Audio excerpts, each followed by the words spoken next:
इस वीडियो में हम पढ़ने वाले हैं क्लास 12th फिजिक्स की फर्स्ट यूनिट, जिसका नाम है विद्युत आवेश और क्षेत्र।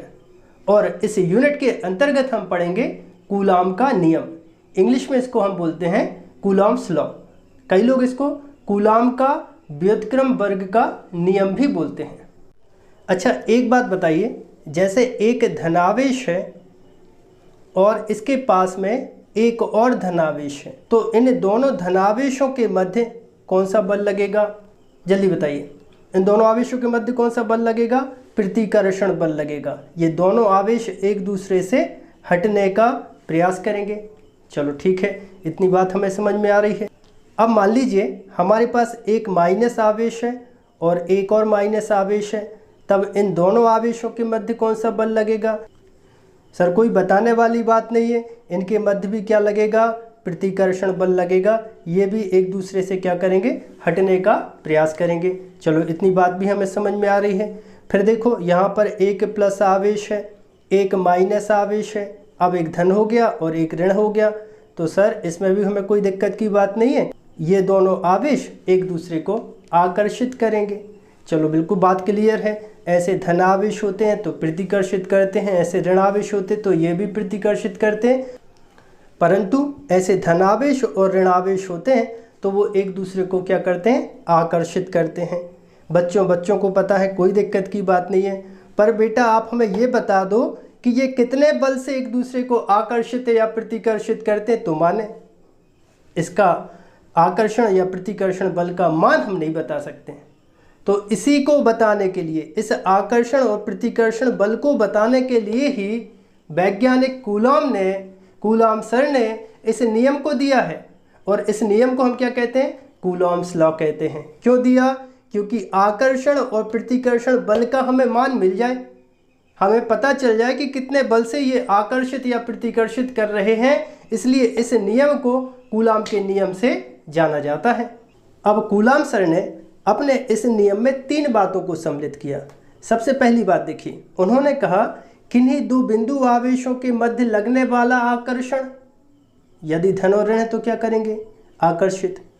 ऋण कहें तो क्या करेंगे? प्रतिकर्षित।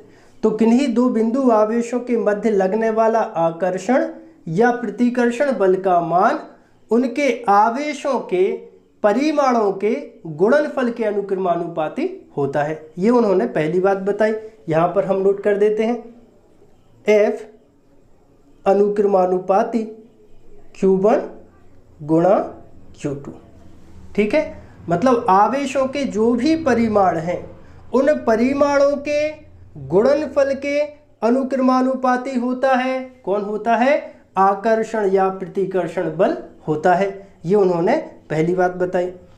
इस बात का मतलब ये है कि आवेशों के परिमाण जितने ज़्यादा होंगे, आवेश जितने ज़्यादा बड़े, उन आवेशों के मध्य लगने वाला आकर्षण या प्रतिकर्षण बल का मान उतना ज़्यादा। बिल्कुल बात क्लियर है। जितने बड़े आवेश उतना ज़्यादा बल, जितने छोटे आवेश उतना कम बल। ये उन्होंने पहली बात बताई। इसको देते हैं समीकरण 1। दूसरी बात क्या बताई? उन्होंने कहा ये जो बीच की दूरी है, बीच की दूरी के वर्ग के व्युत्क्रमानुपाती होता है। कौन होता है? लगने वाला आकर्षण या प्रतिकर्षण बल। तो F लिख देते हैं। प्रोपोर्शनल टू मतलब व्युत्क्रमानुपाती 1/r²। इसका मतलब क्या है? इसका मतलब ये है कि दोनों आवेशों के बीच की दूरी जितनी ज़्यादा है, r का मान बढ़ाने का मतलब क्या होगा?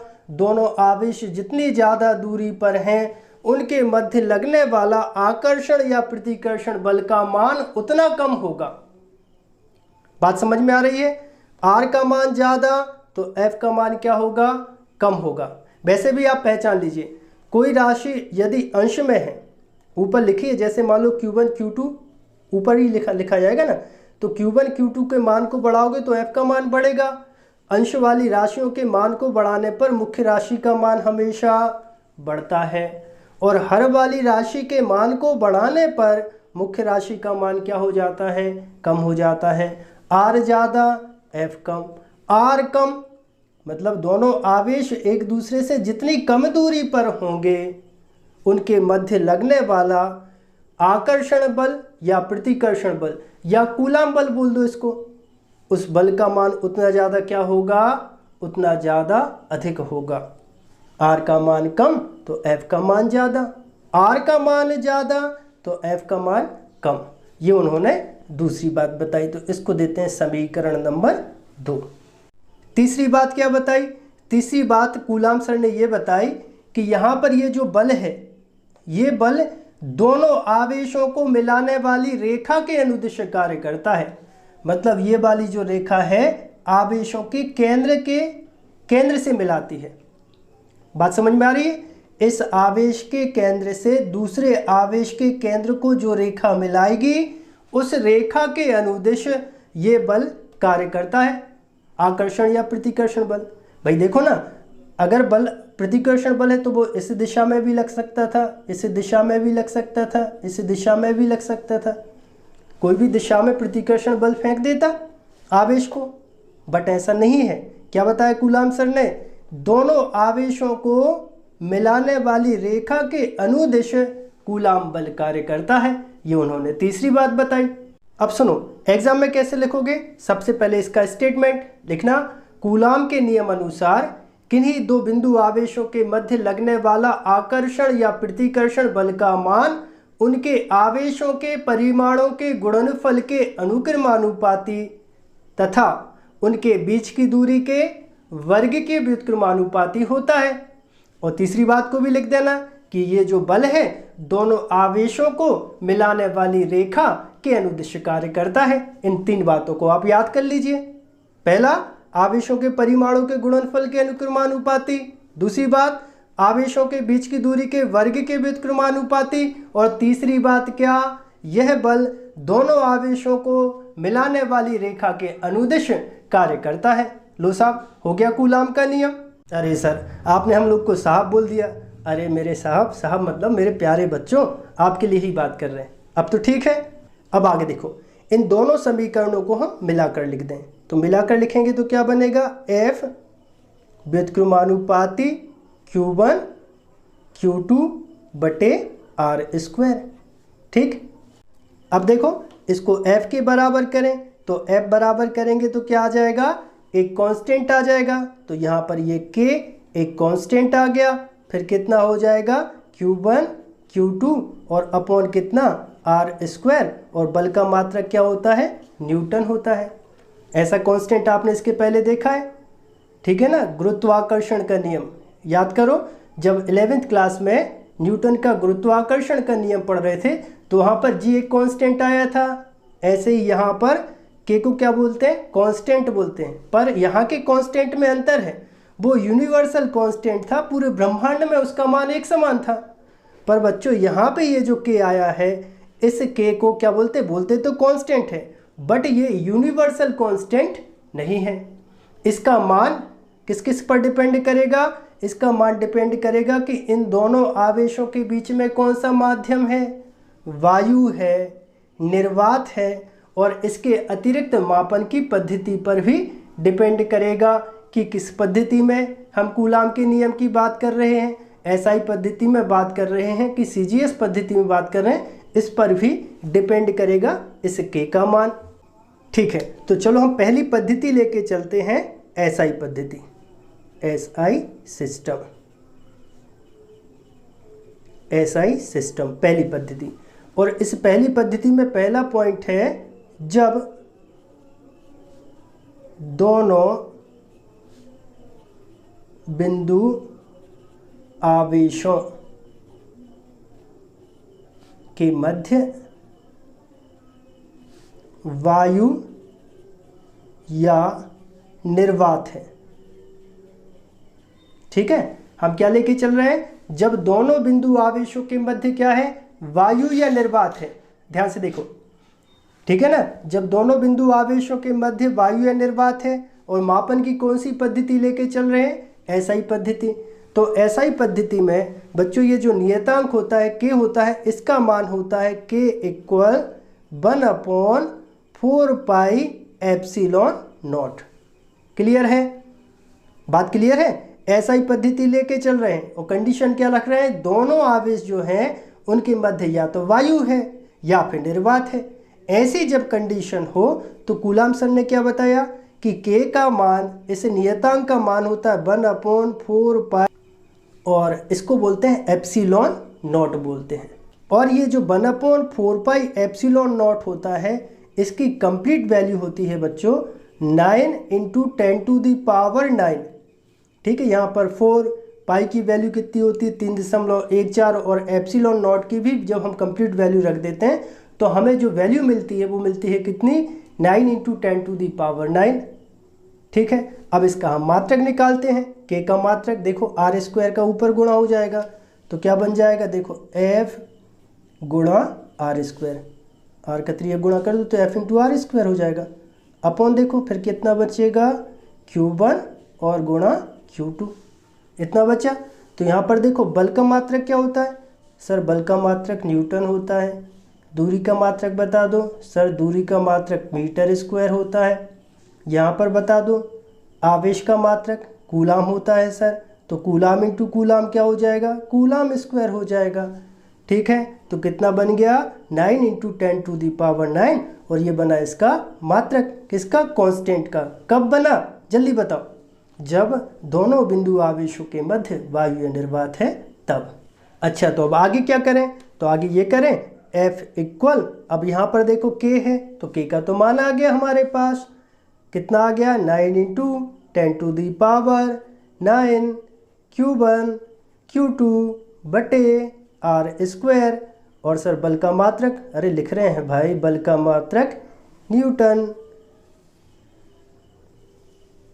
अच्छा, ऐसा ही पद्धति में ही अब दूसरा पॉइंट देखो, कूलाम सर ने ये बताया कि जब इन दोनों बिंदु आवेशों के मध्य में कोई माध्यम है, माध्यम बोले तो यहाँ पे मान लो ग्लिसरीन है, पानी है, मोम है, अभ्रक है, तो ये हो जाएगा क्या, माध्यम। इनमें से कोई माध्यम कोई है, ठीक है ना। इन दोनों बिंदु आवेशों के मध्य में कोई भी ऐसा माध्यम है जो मैंने अभी आपको बताया, तब इससे K की वैल्यू क्या होगी।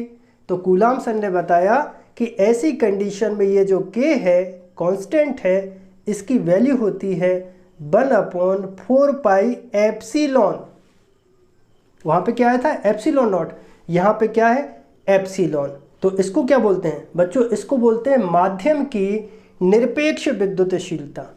आप बिल्कुल चिंता नहीं करो, इस पर हम सेपरेट एक अलग से वीडियो बनाएंगे जिसमें हम क्या बताएंगे आपको, epsilon, epsilon naught, epsilon r. 12th board में ये 3 एप्सिलॉन होते हैं। इसको हम बोलते हैं माध्यम की निरपेक्ष विद्युतशीलता, इसको बोलते हैं वायु या निर्वात की निरपेक्ष विद्युतशीलता, और इसको बोलते हैं आपेक्षिक विद्युतशीलता। तो इस पर तीनों को समझाने के लिए हम एक सेपरेट वीडियो आपके लिए बना के बताएंगे। फिलहाल देखिए यहाँ पे क्या है, अकेला एप्सिलॉन, और इसको क्या बोलते हैं माध्यम की निरपेक्ष विद्युतशीलता।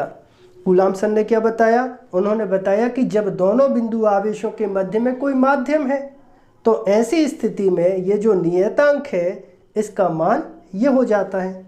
अच्छा देखो, यहाँ पर उन्होंने एक बात और बताई कि ये जो एप्सिलॉन है, ये जो एप्सिलॉन है वो एप्सिलॉन नॉट और के बराबर होता है। सर 2 के आ गए, अरे बच्चों यहाँ पर ये वाला जो के है वो नियतांक है। अच्छा, और ये वाला के क्या है सर, ये वाला के है, इसको हम बोलते हैं परावैद्युतांक। तो इस पर भी हम वीडियो बनाएंगे, परावैद्युतांक। देखो एक वीडियो इस पर हम बनाएंगे और एक वीडियो हम बनाएंगे परावैद्युतांक पे। ये 2 वीडियो हम आपको सेपरेट अलग से बना के बताएंगे, ठीक है। तो यहाँ पे के का मतलब क्या है, परावैद्युतांक है। इस के का मतलब क्या है, इस के का मतलब है नियतांक, अनुपातिक नियतांक, ठीक है। क्लियर है इतनी बात। अब बच्चों क्या करना है, इस एप्सिलॉन की वैल्यू यहाँ पर रख देते हैं, तब यहाँ पर देखो क्या बन जाएगा, के इक्वल 1/4 पाई एप्सिलॉन नॉट, और यहाँ पर स्मॉल के बना दो। ये नियतांक वाला के है, इसको कैपिटल के बनाओ, और ये जो परावैद्युतांक वाला के है, परावैद्युतांक वाला के है, इसको स्मॉल बना दो। अब ये के का मान कूलाम के नियम में रख दो, रख दें, तब कूलाम का नियम क्या बन जाएगा, F equal 1/4 pi epsilon not और फिर क्या आ जाएगा स्मॉल के, फिर कितना Q1 Q2 और अपॉन हो जाएगा R²। और बल का मात्रक क्या होता है बच्चों? न्यूटन। अब क्या करें? अब यहाँ पर देखो 1/4πε0 का तो हमें मान पता है, अभी 2 मिनट पहले अपन ने पढ़ा है 1/4πε0 का मान कितना होता है? 9 × 10⁹ रख दो यहाँ पर, तब कूलाम का नियम बन जाएगा F = 9 × 10⁹। फिर यहाँ पर देखो कितना बचा? Q1 Q2 बटे पराविद्युतांक स्मॉल के और इंटू कितना R², बल का मात्रक न्यूटन। तो देखो बच्चों, अभी हमने कौन सी पद्धति ली? SI पद्धति। अब ले लेते हैं CGS पद्धति। CGS सिस्टम, ठीक है। परीक्षा में आपसे जो सिस्टम पूछा जाए, जनरली SI सिस्टम पूछा जाता है, तो SI सिस्टम तो हमने आपको बता दिया, परंतु मेरी कोशिश ये है कि आपको पूरा नियम दोनों पद्धतियों में, SI पद्धति में भी समझा दूं और CGS में भी समझा दूं, ठीक है। देख लो पूरा। इसके बाद एक और बहुत ज़रूरी बात बताऊंगा, बस CGS सिस्टम और देख लीजिए। तो यहाँ पर देखो, ये जो नियतांक वाला K था, इसका मान होता है 1। कब होता है? जब इन दोनों बिंदु आवेशों के मध्य क्या हो? वायु या निर्वात, ठीक है। पद्धति बस बदल गई है, पद्धति बस बदल गई है। कौन सी पद्धति ले ली हमने? CGS पद्धति। और CGS पद्धति में ये जो नियतांक होता है उसका मान होता है 1। तब कूलाम का नियम क्या बन जाएगा? तब कूलाम का नियम बनेगा F = यहाँ पे K था, K का मान तो 1 हो गया, K का मान तो 1 हो गया। फिर कितना बचा? Q1 Q2 upon R²। और बल का मात्रक क्या होता है? बल का मात्रक सर CGS पद्धति में डायन होता है, ठीक है। तो ये तो कूलाम बल हो गया। कौन सी पद्धति में? CGS पद्धति में। कब? जब दोनों बिंदु आवेशों के मध्य वायु या निर्वात है। अच्छा, अब इन दोनों के बीच में कोई माध्यम भर दो, कोई पानी है, अब्रक है, ग्लिसरीन है, कोई भी माध्यम भर दो, तब कूलाम का नियम क्या होगा? माध्यम होने पर, सेकंड कंडीशन क्या है? माध्यम होने पर, ठीक है। इन दोनों के बीच में कोई माध्यम है तब कितना होगा? तब ये बच्चों K होता है, इस K की वैल्यू होती है 1/, यहाँ पे ले लेते हैं स्मॉल k। K का मतलब क्या? पराविद्युतांक। चलो ठीक है, मान रख दो कूलाम के नियम में। तो F = सबसे पहले यहाँ पे क्या आता है? K। तो K का तो मान आ गया 1/, स्मॉल k। स्मॉल k मतलब क्या? पराविद्युतांक। फिर कितना? Q1 Q2 अपॉन कितना? R², बल का मात्रक न्यूटन, ठीक है। दोनों पद्धतियों में कूलाम का नियम समझ में आ गया, SI में भी बताया और CGS में बताया। 12th बोर्ड एग्जाम में कूलाम के नियम पर आधारित क्वेश्चन कैसे बनता है वो सुनो। कूलाम का व्युत्क्रम वर्ग का नियम लिखिए तथा इसकी सहायता से SI पद्धति में एकांक आवेश को परिभाषित कीजिए, ठीक है। अभी मैंने आपको बताया परीक्षा में जनरली क्या पूछी जाती है? SI पद्धति। तो SI पद्धति में हमें कूलाम का नियम लिख देना है और इसके बाद क्या करना है? हमें एकांक आवेश को परिभाषित कर देना है। तो सबसे पहले देखो SI पद्धति में कूलाम का नियम क्या होता है? F = 9 × 10⁹ Q1 Q2 upon R² और बल का मात्रक न्यूटन। अब देखो, इस नियम की सहायता से क्या करना है? हमें एकांक आवेश को परिभाषित करना है। एकांक आवेश, इंग्लिश में इसको बोलते हैं यूनिट चार्ज, ठीक है। तो इसके लिए क्या करें? Q1 बराबर Q2 बराबर Q मान लेते हैं, माना। ये जो आवेश हैं दोनों के परिमाण कैसे हैं? एक समान है। Q1 बराबर Q2 बराबर Q है। और ये जो दूरी है दोनों आवेशों की वो भी हम ले लेते कितनी? R = 1 मीटर, ठीक है। ठीक है, इसके बाद क्या?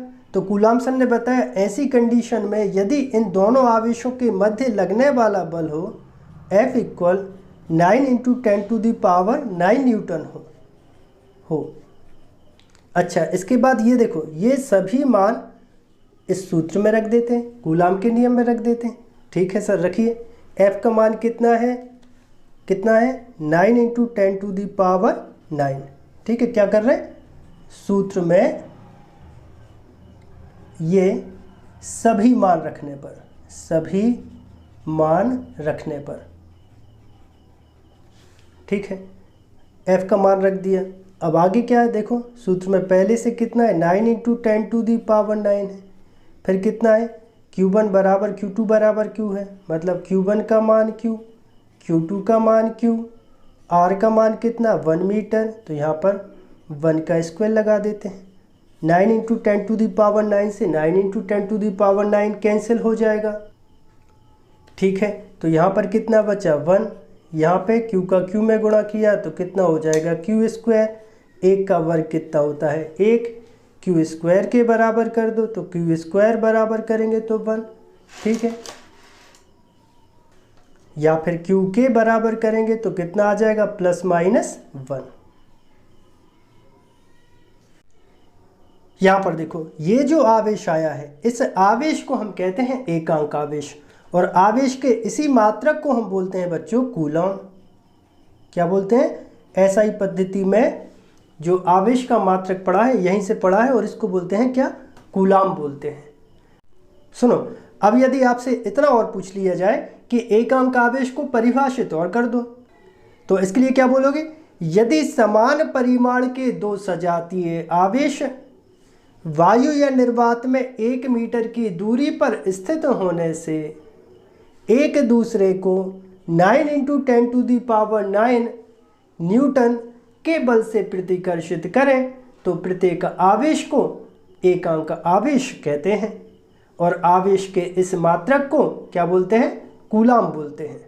वीडियो कैसा लगा है कमेंट करके ज़रूर बताना, और यदि वीडियो आपको पसंद आया हो तो लाइक ज़रूर करना और चैनल को सब्सक्राइब भी कर लेना। ठीक है, मिलते हैं अगले वीडियो में।